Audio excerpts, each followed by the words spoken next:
नमस्कार दोस्तों, good evening. आपका एनके स्टडी के यूट्यूब चैनल पर मैं नवीन कुमार एक बार फिर से स्वागत करता हूं। आज का जो वीडियो है IGNOU assistant registrar video number 8 है और जो इसका टॉपिक है पर्सनल एडमिनिस्ट्रेशन है अर्थात कार्मिक प्रशासन है। वीडियो नंबर 7 जो है कार्मिक प्रशासन से ही संबंधित प्रश्न था और वीडियो नंबर 8 भी कार्मिक प्रशासन से ही संबंधित होगा। तो चलिए शुरू करते हैं आज का पहला प्रश्न पूछ रहा है कि when was the British Tomlin Commission established. British Tomlin Commission कब स्थापित किया गया था? तो जिसके ऑप्शन आप देख लीजिएगा। तो इसका जो सही उत्तर है 1929 से 1931 अर्थात जो क्वेश्चन नंबर ए का जो सही उत्तर है ए है 1929 to 1931 British Tomlin commission established. तो बढ़ते हैं प्रश्न नंबर 2 की तरफ। इसमें पूछ रहा है कि which of the following is a type of bureaucracy अर्थात इनमें से कौन सा एक ब्यूरोक्रेसी अर्थात नौकरशाही का प्रकार है? तो जिसका ऑप्शन है पेरेंट ब्यूरोक्रेटिक अर्थात अभिभावक नौकरशाही।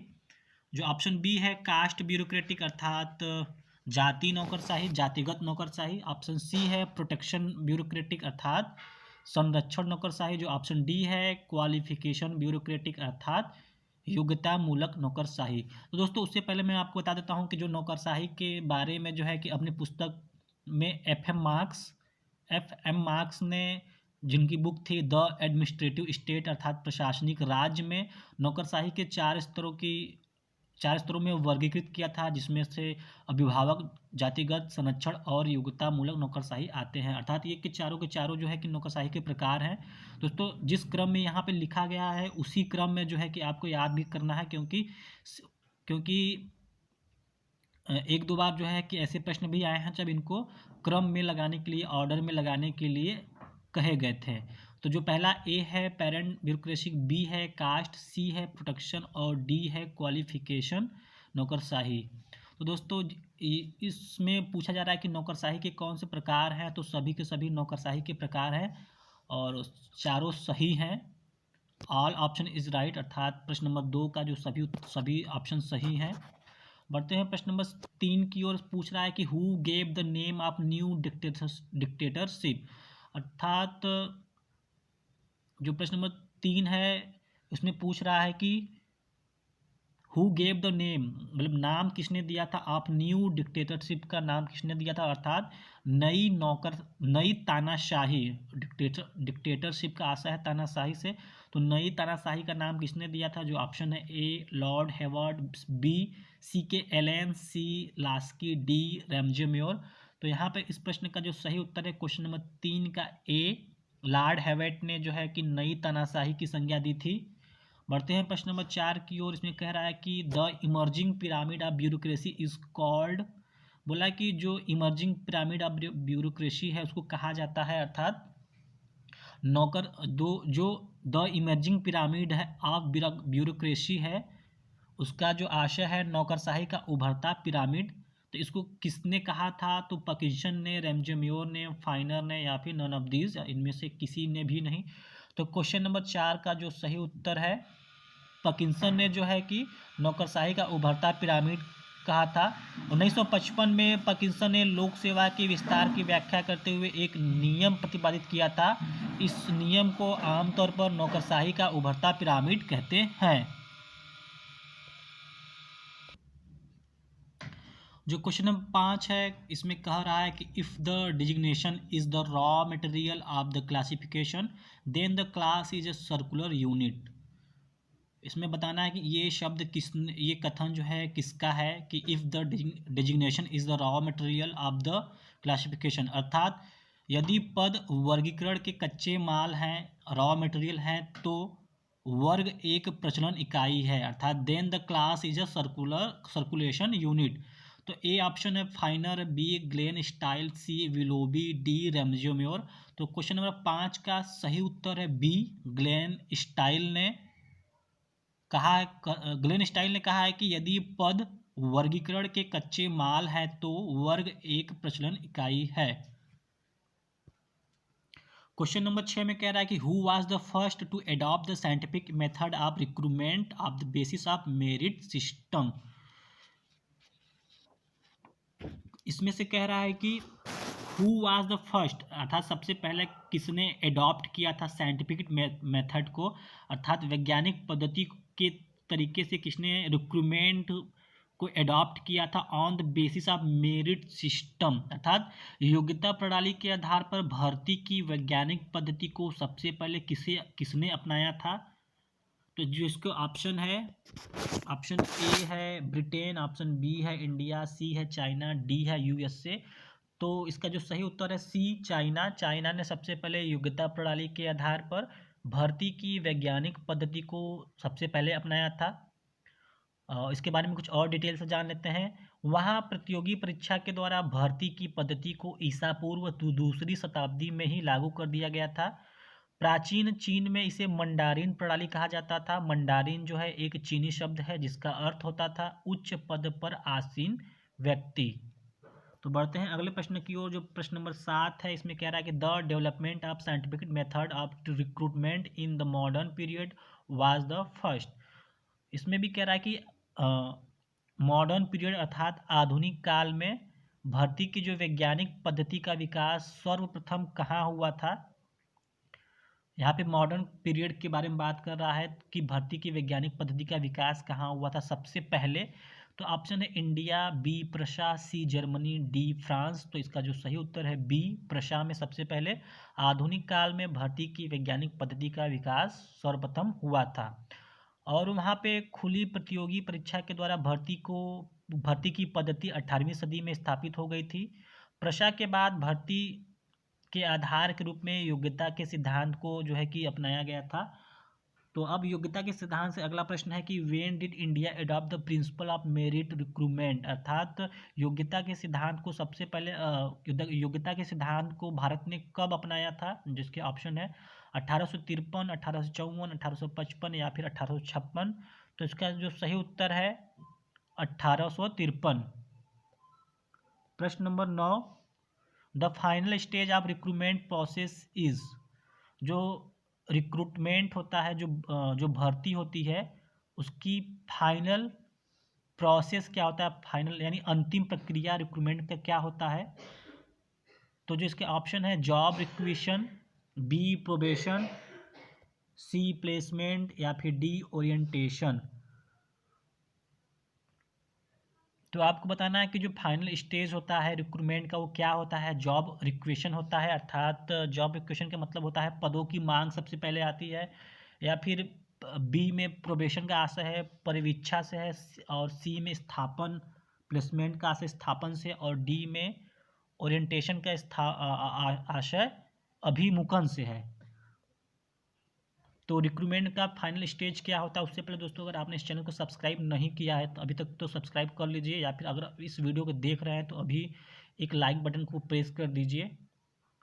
तो जो इसका उत्तर सही उत्तर है क्वेश्चन नंबर 9 का जो सही उत्तर है डी है ओरिएंटेशन, अर्थात जो भर्ती की प्रक्रिया का जो अंतिम चरण होता है वो ओरिएंटेशन होता है, अर्थात अभिमुखन होता है। और जो भर्ती की प्रक्रिया का जो प्रथम चरण होता है वो जॉब रिक्वेशन होता है, अर्थात जॉब रिक्वेशन का मतलब होता है पदों की मांग होती है। तो दोस्तों मैं थोड़ा सा इसको डिटेल में चलता हूँ। जो रिक्रूटमेंट होता है, भर्ती होता है, उसका चरण कैसे कैसे होता है। तो यहाँ पे जो भर्ती का जो पहला चरण होता है पदों की मांग होती है। उसके बाद दूसरे चरण में आते हैं पदों की मांग से संबंधित निर्धारित शर्त होती है। फिर जो तीसरा है आवेदन लिया जाता है, तीसरे में आवेदन लिया जाता है। फिर चौथे में जो है विज्ञापन निकाला जाता है। पाँचवें में आवेदन की जांच पड़ताल की जाती है। छठे में परीक्षा होती है, एग्ज़ाम किया जाता है। सातवें में प्रमाणीकरण होता है, और यही प्रमाणीकरण जो है कि लोक सेवा आयोग का अंतिम कार्य भी होता है, इसको याद रखिएगा। फिर आठवें प्रमाणीकरण के बाद आठवें चरण में चयन होता है। नौवें चरण में नियुक्ति पत्र दिया जाता है। 10वें चरण में परिवीक्षा होती है अर्थात प्रोबेशन होता है। और 11वें चरण में स्थापन अर्थात प्लेसमेंट होता है। और 12वें चरण में जो है ओरिएंटेशन अर्थात अभिमुखन होता है। तो ये भर्ती से संबंधित इसके लगभग 12 चरण थे जिसको आपने समझ लिया। तो बढ़ते हैं प्रश्न नंबर 10 की ओर। इसमें पूछ रहा है कि when was establish national Academy of Administration.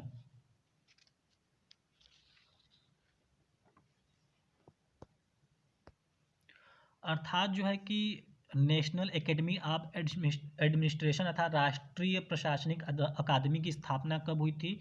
तो इसका जो सही उत्तर है ए, 1959 में राष्ट्रीय अकादमी की स्थापना हुई थी। अब इसके बारे में थोड़ा सा डिटेल से समझ लेते हैं।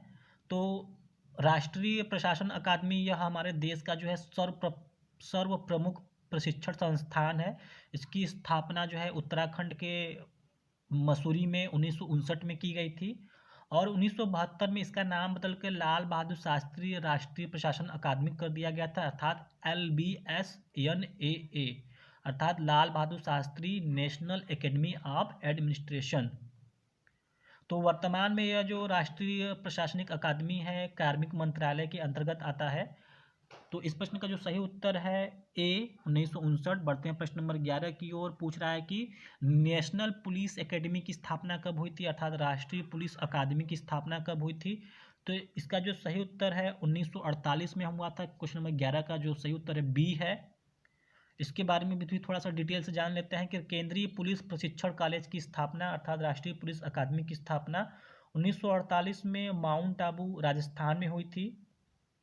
आंतरिक आपातकाल जब 1975 से 1977 के बीच आंतरिक आपातकाल लगा था के दौरान इसको जो है कि हैदराबाद स्थानांतरित कर दिया गया था राजस्थान से।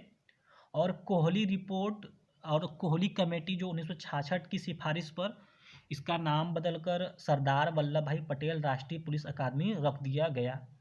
अर्थात राष्ट्रीय पुलिस अकादमी की स्थापना तो 1948 में माउंट आबू में की गई थी, लेकिन उसके बाद जो है कि 1975 से 1977 के बीच जो है इमरजेंसी घोषित कर दिया गया था और इसके बाद जो है कि इसको हैदराबाद में स्थानांतरित कर दिया गया। फिर कोहली कमेटी 1966 के रिकमेंडेशन पे जो है कि नेशनल पुलिस एकेडमी का नाम बदल के सरदार वल्लभ भाई पटेल राष्ट्रीय पुलिस अकादमी रख दिया गया था। तो बढ़ते हैं प्रश्न नंबर 12 की ओर। इसमें पूछ रहा है कि when was the established Indian forest college, अर्थात इंडियन फॉरेस्ट कॉलेज की स्थापना कब हुई थी? राष्ट्रीय वन अकादमी की स्थापना कब हुई थी? तो इसका जो सही उत्तर है डी है। 1938 में इंडियन फॉरेस्ट कॉलेज की स्थापना देहरादून में की गई थी और 1987 में इसका नाम बदलकर इंदिरा गांधी राष्ट्रीय वन अकादमी रख दिया गया था। और यह जो इंडियन फॉरेस्ट कॉलेज है यह पर्यावरण एवं वन मंत्रालय के प्रशासनिक नियंत्रण में कार्य करता है। तो इसका जो सही उत्तर है 12वें प्रश्न का डी है, 1938। बढ़ते हैं प्रश्न नंबर 13 की ओर। 13 में पूछ रहा है कि when was established Indian institute of public administration, अर्थात IIPA, अर्थात Indian institute of public administration अर्थात भारतीय लोक प्रशासन संस्थान की स्थापना कब की गई थी? इसका सही उत्तर है बी, 1954 में की गई थी। इसकी स्थापना 1954 में भारतीय प्रशासन पर पॉल एच एप्पलबी 1953 की रिपोर्ट की सिफारिश पे की गई थी।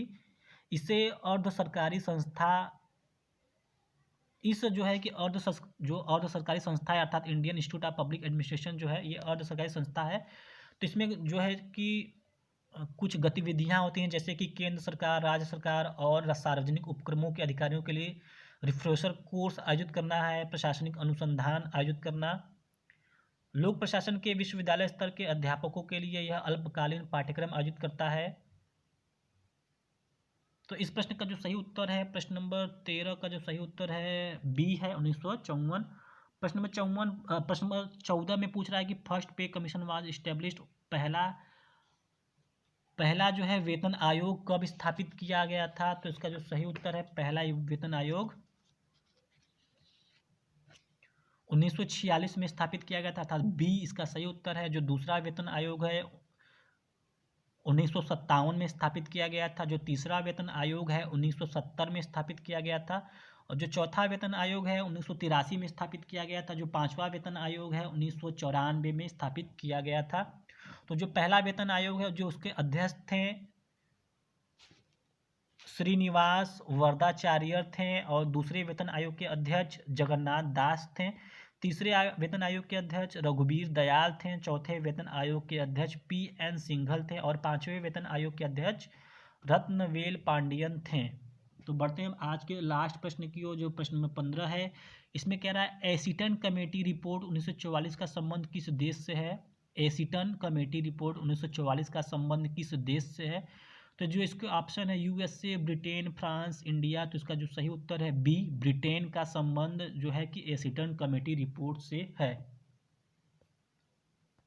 तो दोस्तों इस तरह इग्नू असिस्टेंट रजिस्ट्रार का जो वीडियो नंबर 8 था, अगर अभी तक आपने और भी वीडियो नहीं देखे हैं तो इसके डिस्क्रिप्शन बॉक्स में भी सारे लिंक पड़े हैं, वहाँ से जाकर देख सकते हैं, या फिर प्लेलिस्ट बना हुआ है इग्नू असिस्टेंट रजिस्ट्रार के नाम से, वहाँ पर भी जाकर देख सकते हैं। और वीडियो को सब्सक्राइब कर दीजिएगा, लाइक कर दीजिएगा। मिलते हैं अगले वीडियो में, जो वीडियो नंबर 9 होगा। ये भी वीडियो पर्सनल एडमिनिस्ट्रेशन अर्थात कार्मिक प्रशासन से ही संबंधित होगा। तब तक के लिए बने रहिए एनके स्टडी के साथ। धन्यवाद।